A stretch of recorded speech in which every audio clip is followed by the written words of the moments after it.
Andrew McCART, IFL TV, and I've got to say I'm delighted to be joined by big heavyweight from Norway, Thomas Narmo. Thomas, you're obviously from Norway. You're obviously got that Viking blood in you.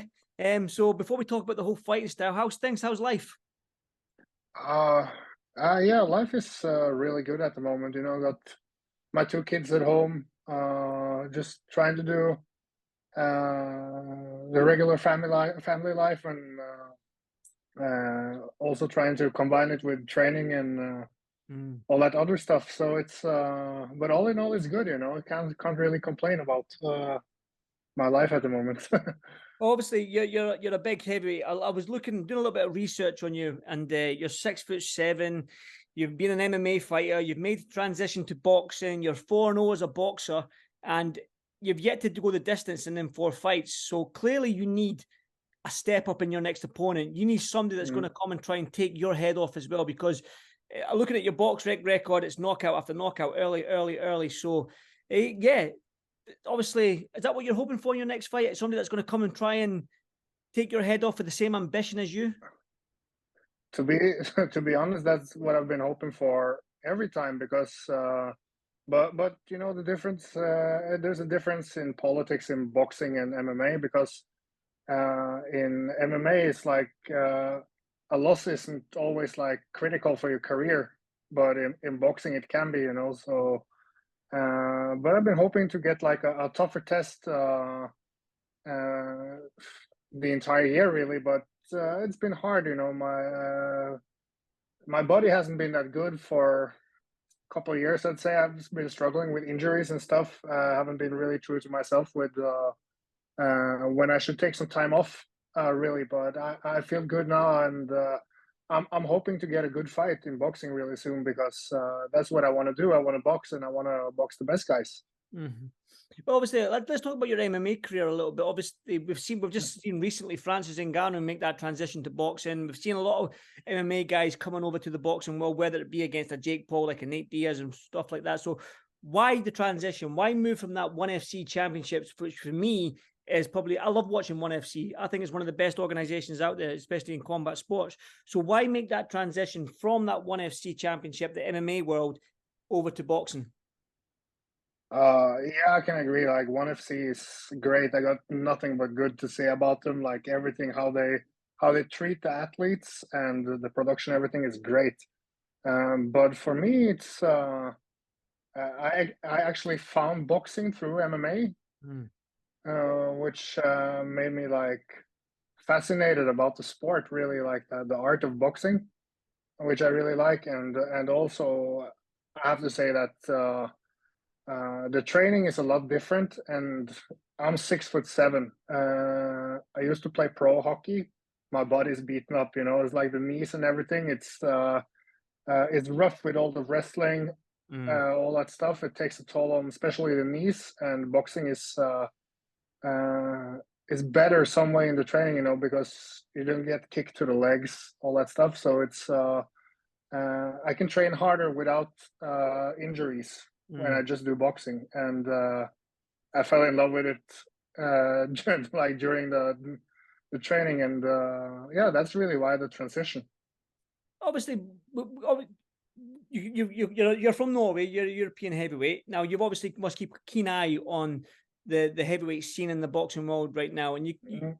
right here in the UK, and if I'm going to be like a biased Brit right now, Mm. is that we have some very, very good young up and coming prospects like yourself. We've got guys like Moses Itauma, Johnny Fisher, Solomon Dakers, who's the English champion, Franklin Mm. Ignatius, Dave Allen. So when you look at these guys, maybe a Fraser Clark as well, and a Fabio Mm. Wardley, I believe, and a David Adley, who was out in Saudi Arabia.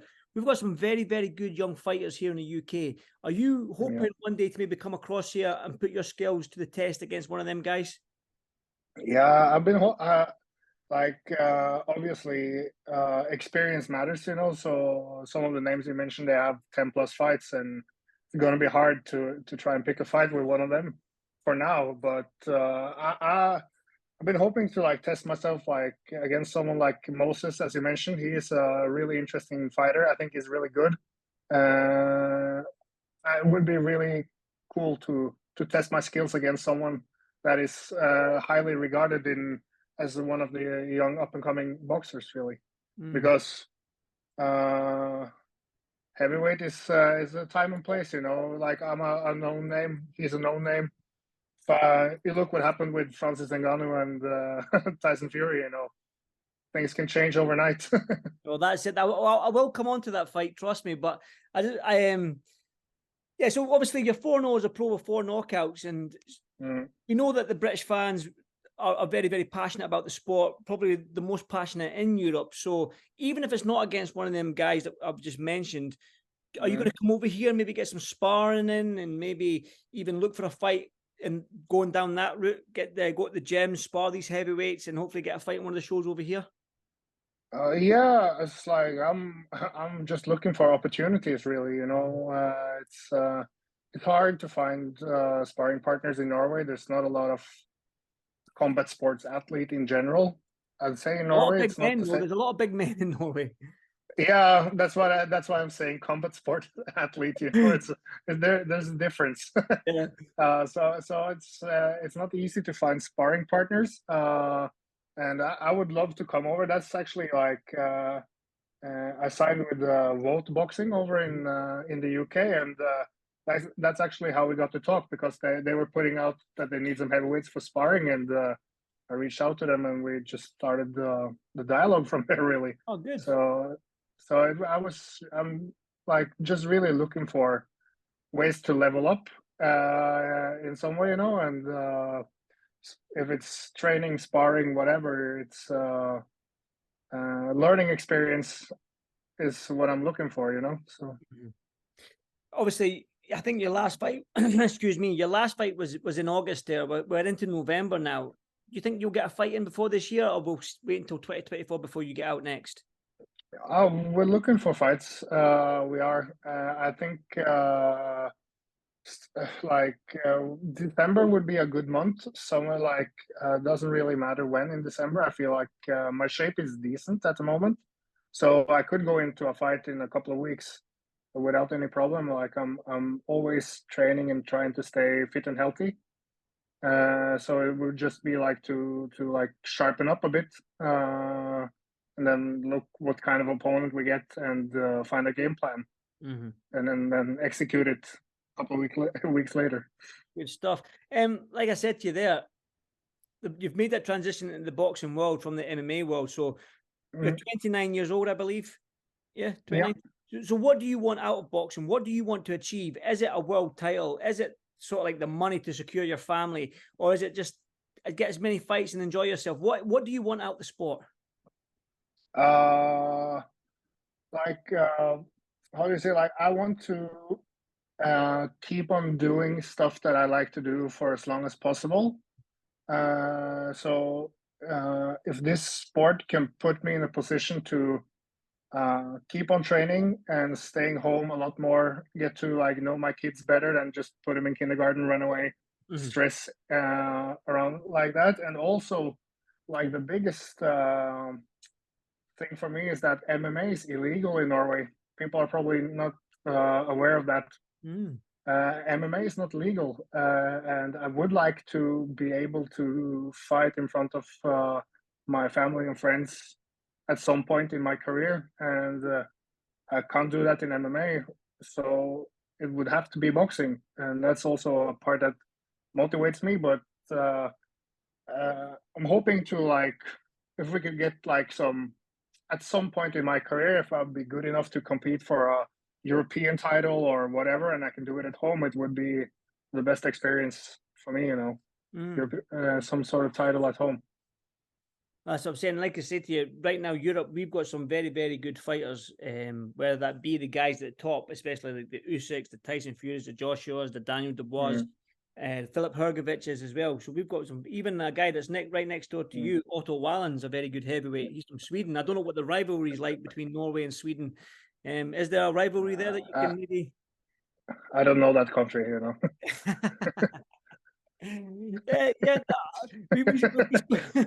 Yeah, we'll leave it at that. We'll leave it at that. Is it like a Scotland v England type thing? Is it? Because I'm Scottish, so you know how we. Yeah. Okay, we'll leave it at that. Like I said to you as well, obviously, you want to get a European title fight in front of your home fans and your family and friends, but you're going to need a big name. You're going to start needing to get your name out there. So you're going to need a very, very good opponent. Are you fit enough? Are you ready for these 10-round fights? Because we know, like in MMA, you get 3 5s or 5 5s in championships, but when it gets the longer rounds in boxing, the fitness level and it's a bit more harder. So, are you ready to step up when the time comes to these 10 and 12-round fights? When the time comes, yeah, I'll be ready. I've been a professional athlete my entire life. As I said, I used to play pro hockey as well. I've been training my whole life. So when it comes to be in shape and be ready, I'll be ready for 10, 12 rounds without a doubt. I've only been able to get 4 rounds fights for now in boxing, and I'll be looking to get 6 or 8 rounders from now on and progress as we go on there. But I've been scheduled for 5-minute rounds in MMA as well. I've been training for that, so I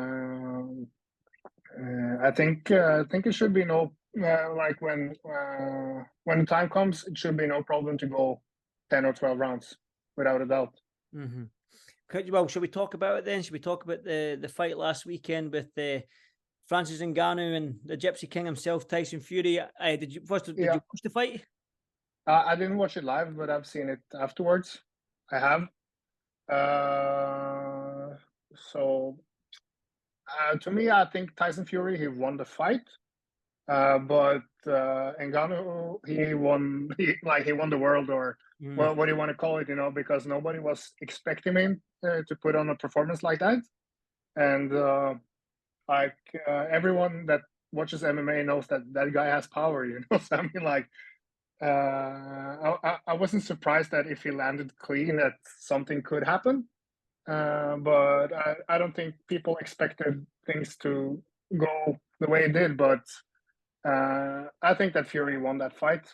I do. So, but it's the performance of Ngannou that really shook the world, I think. Yeah, I probably agree with that. I think the performance, I think a lot of people were surprised at the way Francis approached the fight, and especially in the fight, his game plan. Like, he wasn't being fooled with Tyson Fury's feints. He was standing his ground. He was switching as well. He was strong in the clinch. And being an MMA fighter, when it comes to the clinch in boxing, MMA guys have probably got their upper hand because of that. Yeah, I've felt that myself in all my fights. It's like, if we get into clinch, it's like, wow, these guys are really weak. It's like, because it's so different with when you used to go with wrestlers and stuff in a clinch. It's kind of different. I think a boxer, he just tries to get his underhooks and he just waits for the referee to split them up to get fighting again. I think that's what a boxer looks at. He just gets his arms underneath, holds, referee splits them up, and they get to fighting again.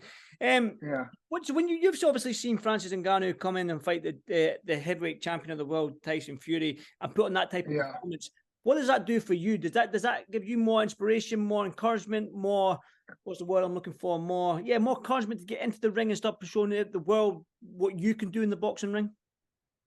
Oh, for sure. It really does. It's inspiring for anyone.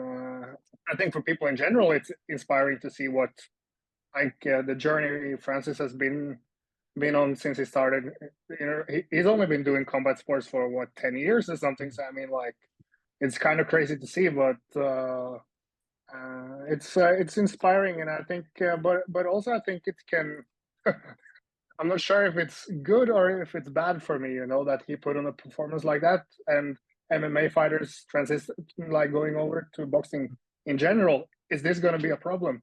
Is people going to be afraid to fight MMA guys because you never know what you can expect? It is the unknown. It is the unknown because there's no footage of you boxing.